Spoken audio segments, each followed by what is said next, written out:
Welcome to another edition of Ghana Diaspora Voice, the show that aims to keep the diaspora conversation in focus.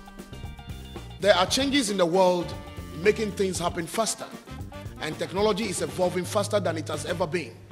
And also systems and people are integrating faster, and efficiency is a daily thing now. In other words, better and faster ways are being found to achieve the same outputs and outcomes of yesterday. And the way this is all being achieved is through technology and creativity. The world is not going to slow down on its technological advancements. It's that simple. It's rather going to get more complex and yet more efficient. Therefore, thoroughly understanding the various changes in the world's movement is the real fundamental on which the so-called economic, management, political and social fundamentals must depend. Once again, joining me on the show is a Ghanaian chartered certified accountant and author and a public speaker on global technology, economic and business trends affecting Africa and Ghana, an international development expert currently managing 2 development funds worth millions of dollars for European government and other consortiums. Mr. Marricke Kofi Gane. Mr. Gane, welcome back. Thank you very much. This time I want us to focus more on technology and individuals and businesses in Ghana. And the last time we talked about the possible impacts of the information technology speed. And also we talk about integration and efficiency on our national government. Now my question is, are there any implications on Ghanaian individuals? Right. Well, I mean, the first thing I'd like to say is, you see, and I say to a lot of my Ghanaian friends, that the availability of the internet, the access to the internet in Ghana, the access to mobile technology and the access to every other thing that is in between mobile and technology, means that we have, as individuals, access to the entire world. Whether you want to do business or you want to do anything else in between business and personal, you have access to the whole world. So that is a huge advantage. Let me give you an example of how it impacts average individual. You probably know about WhatsApp. Yep. Right. That was developed by 2 colleagues over 5 years. The value of that has been, what, 19 billion? That's right. That's between 2 individuals. Right. I did a research recently where I took all the over 30-something companies that are listed on the Ghana Stock Exchange. And overall, each of them have been around for an average of 32 years. And the total value of them, guess, is 22 billion. So that's 22 billion US dollars for about 32 or 30-something companies over 32 years.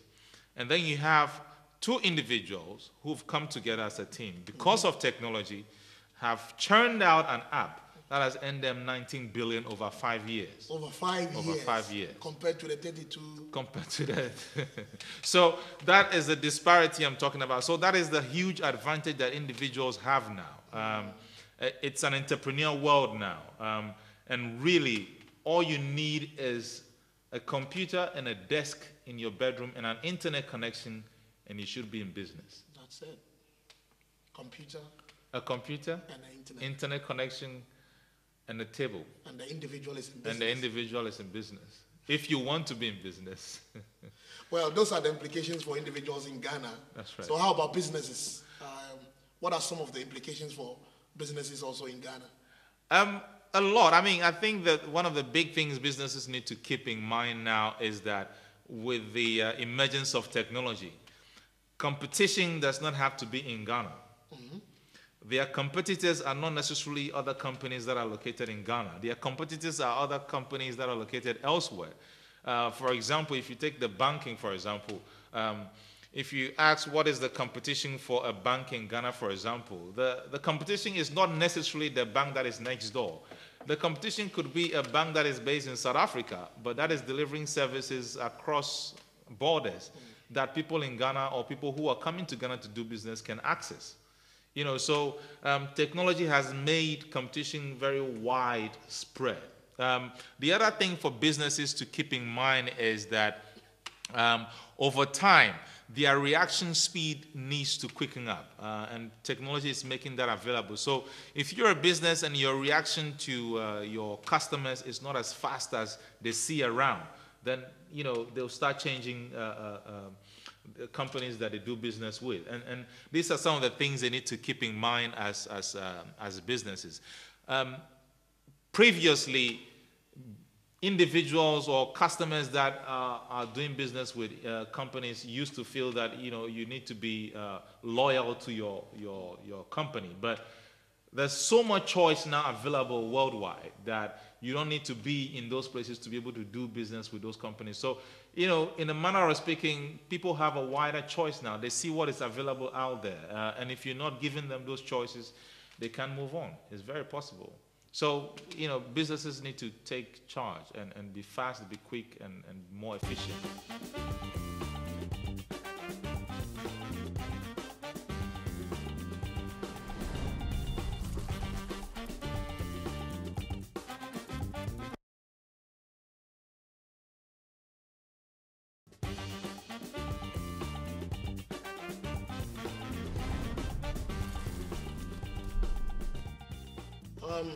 Mr. Gane, assuming individuals and businesses were to embrace technology beyond simple emailing and WhatsApping and Vibering and all those, what opportunities does technology present to either parties?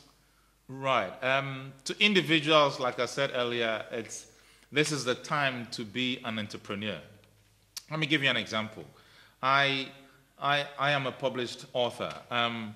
I used to have people in the UK, for example, who did my editing, who did everything that goes with writing a book.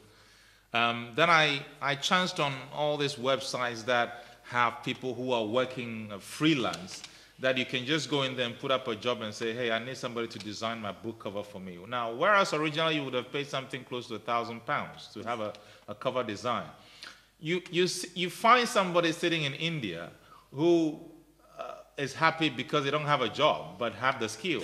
Yeah. Is happy to do the job for you for what? £20 or $20. Way cheaper. Way unbelievably cheaper. Quality is even the same. Quality could be better.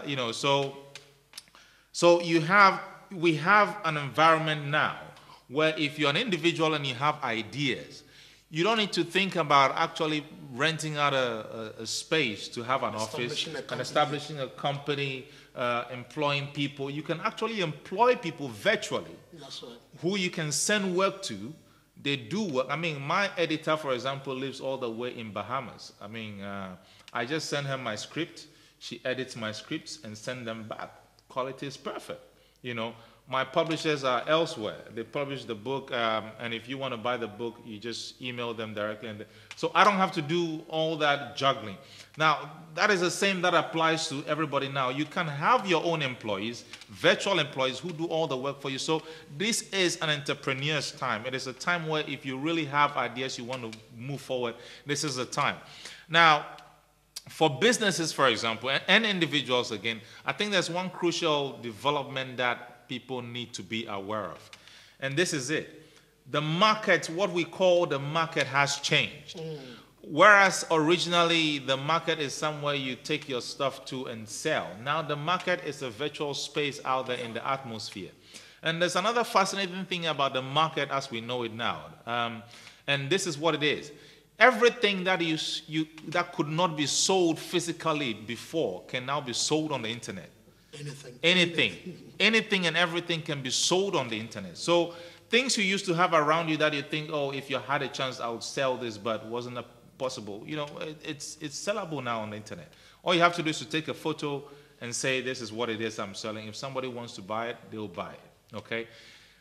Another advantage or another opportunity it creates is that whereas somebody who was doing business in Ghana, depending on what kind of business it is, has about 25 million Ghanaians to look at, okay? Half of which are in the village anyway and probably will not have access to the market you want to sell to, is that it opens, a market of billions of people. So if you were doing business which is sort of, say, even advisory, for example, where you could advise people on certain areas of life or whatever it is, you have access to billions of people that you can, provide those services to, and some of them may not even be in Ghana. And I think that is a crucial thing we need to identify as Ghanaians, whether we're business people or individuals, is that we should stop seeing the market as the Ghanaian market. I mean, the market is the world. That is the market we have available to us. It is not the 25 million people we have in Ghana here. Those things are possible now. You can outsource your employees for businesses. Some businesses are actually closing down, asking their staff to retire, and they hire workers all over the world who work and send in their work, and it's the same quality of work they would have gotten from paying somebody on a monthly basis. Probably at a cheaper cost. A more cheaper cost, because you don't have to pay for their tax, their insurances, their health benefit and all that. That is all. So businesses are becoming leaner, and because they're becoming leaner, they can respond faster, and they're quicker, and they're more efficient, because they're saving money in all of this. So there are a lot of ways that these are presenting advantages to individuals and businesses. Social media is another area, and it's providing cheap marketing.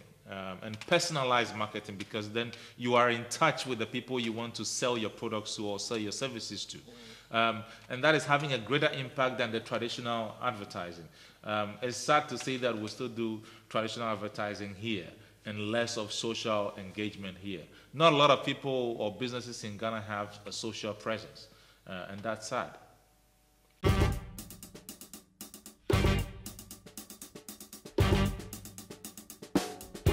Hi, my name is Africanus Annan, and I'm the host of Ghana Diaspora Voice. Despite its economic growth, Ghana faces persistent challenges that must be addressed in order to sustain the benefits of a middle-income country. And I strongly believe that the majority of Ghanaians living elsewhere have real concerns about mainstream work and debate. My mission is to provide the forum to engage the acquired technological revolution of the Ghanaian diaspora with the government and people of Ghana to help shape a modern economy and a better Ghana. Join me on the show as we explore the discourse. Mr. Gane, it does appear as though anything will ever slow down or remain the same for long because of technology. Tell me, what are the new trends in the world of information technology that will be affecting individuals and businesses in the foreseeable future? Say about 2 to 4 years' time from now. Right. There's a current talk of big data. That's the new buzzword now. The truth is that big data will take a while to actually start seeing its effect. But I think in the next foreseeable 2 to 5 years, I'd say, the two big things we're going to start seeing are that individual employees are going to start becoming more detached from a physical, presence in the company, actually being physically present to get the work done. We're beginning to see that all over the world now. People don't have to be present in the office to get a job done. People are being able to do work and stay away from the office. And talking to a few people, is beginning to show up in Ghana, where you have people who do the kind of work that they can sit in their homes and get a work done, and then just transpose it onto the office servers and all that. So that is one big trend that we're going to start seeing. And if that continues at the pace it's going to happen, it's happening. In the next 2 to 5 years, you start realizing that businesses will start sensing that there really isn't a need to keep employees fully in the office. So it's going to be possible to start cutting down some costs, like the space and all that. What tends to happen now is people have hot desks in their offices. If you have them to come into the office, you can use those desks, but it's not fixed. It's not your desk, sort of thing. So that is a trend that technology is bringing about, because you're able to work, externally from home, or even traveling, and then just transpose onto the office server, and people get to use that. That is one big trend. The implication for business is that businesses can possibly become leaner and be faster. That is, and coupled with what we talked about earlier, that it's possible to now hire staff not necessarily in country, not necessarily where your business is located. It's possible to reduce the transaction cost of business, the delivery cost of services and all that. So those are two big trends in the positive direction for companies and individuals. We did talk about big data. Big data really is just that, data is becoming more available, and there is now technology to actually analyze those data into greater detail, which means that companies that are at an advantage are those that can analyze data about their own customers, about their own consumers, and know how consumers are thinking and what they are, what direction they are going as consumers, and be able to capitalize on that. So it sort of puts companies in a position where they're able to guess where consumers are going to be 2 years or 3 years from now and be there before the consumers get there. So that is an advantage thing. I mean, that's not something that is going to quite catch up with Ghana in the next 2 to 3 years, but it's something out there that competitors are using, Ghana's competitors for that matter. Aggressively, I like that. But Mr. Gane, my last question to you before we wrap up for today.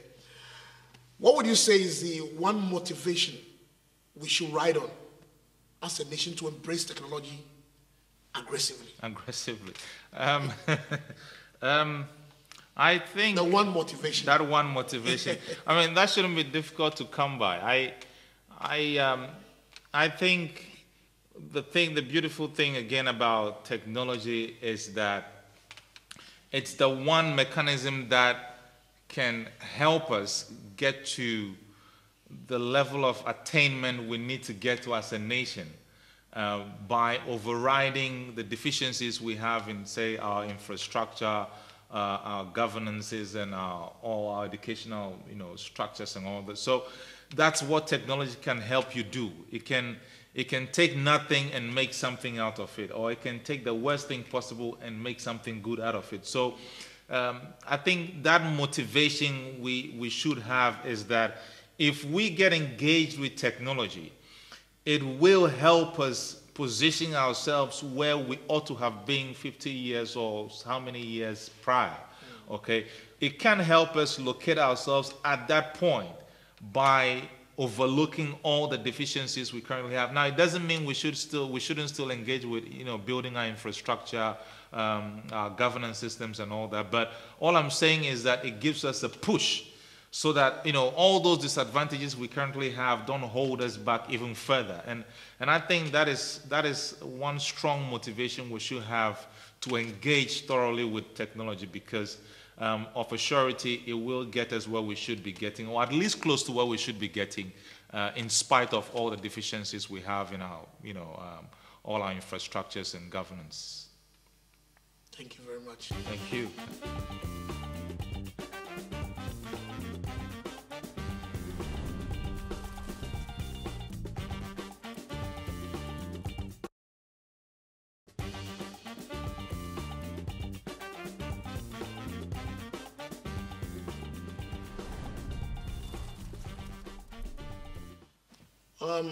Mr. Gane, from all that we've said, education is the driving force for technology to succeed in Ghana. So how can we factor in technology into our educational system? Oh, millions of ways. Well, you want to throw light on I mean, the most important. The most important things. I mean, one are our curriculum needs to consciously take note of the fact that we want to get it technological, and therefore our curriculum should reflect that. Currently, our curriculum doesn't really reflect that. Individuals in schools take an initiative to actually get involved at a certain depth. I mean, buying computers for schools so they can use computers is really not technology per se. It's getting access to computers. That's what it is. So, I mean, with technology becoming available, we started by saying earlier that information is available everywhere now. What we need to consider in terms of factoring technology into education is this. Is there a way that our educational system and students in schools can have access to that information? Okay, so if you take something like libraries, for example, books are static in the libraries. I'm not saying books, form of books are not usable anymore, but with the rate at which information is becoming available, it will be good if there are iPads in all the university libraries, for example. Because with iPads in the university libraries, what is going to tend to happen is that they can get downloaded with the most current editions of research material. So students don't leave school and realize that all they've studied is what they should have studied, 5 years before, because they have access to the most recent forms of research findings. So that's the very basic area. But, I mean, even at a very primary level, we should be getting it. I mean, children who go to primary school should be able to be playing with computers, should be able to have some engagement with, IT in every form for that matter. They should be able to access internet, and they should be able to know what the internet is to start with and how to play around with the internet. If they can start at that level, then it's not going to be that they come to university and it's all new to them. I find it sad that some of our colleagues in the tertiary education, sector, for example, cannot research using the internet because the truth is they haven't been taught to do so, or they haven't been exposed to it in that sense. So there's a lot that we can do on a practical level to factor in technology into education. But the first and foremost starting point is that our curriculum needs to change to reflect that direction we want to head into, and to say, this term, this is what needs to be learned in terms of education, because that is what will be happening in the future. I think when technology comes into the picture, it helps with creativity as well. We need to stop thinking about what has been, and technology should help us start thinking around what can be. And if we start thinking about what can be possible, then that is real technology. Technology is really not about learning the technology that is available now. It's about helping our students think about what technology can become available tomorrow, because we need to be in the tomorrow before everybody else comes there. That is the power of technology. And if we want technology to succeed, that is what it should be doing to our students. It should be helping them locate themselves in the future from now. Viewers, I hope you've enjoyed the show. True technology is making tomorrow possible.